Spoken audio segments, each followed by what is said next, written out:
Moments ago, you can see her arriving here at Fort Lauderdale Executive on the stretcher. She was surrounded by officials and police. It is hard to say what her exact condition is. We are told by the Haitian ambassador to the U.S. that she is stable but critical. She was then loaded into an ambulance by ground to be taken to an area hospital. We do understand that initially arrangements were made for her to go to Baptist Hospital. Again, this all happened in the early morning hours in the assassination of her husband, as we have been reporting. Haitian President Jovenel Moise. Local 10 has caught up with her, the 47-year-old First Lady, not only in Haiti, being interviewed by our own Calvin Keys, but also here in South Florida.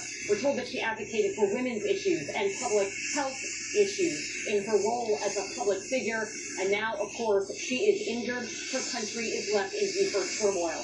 Let's go back to live pictures. Once again, you can see this Trinity Air ambulance on the ground where just moments ago, the First Lady, Martine Moise, was taken here to South Florida for medical care. We are awaiting word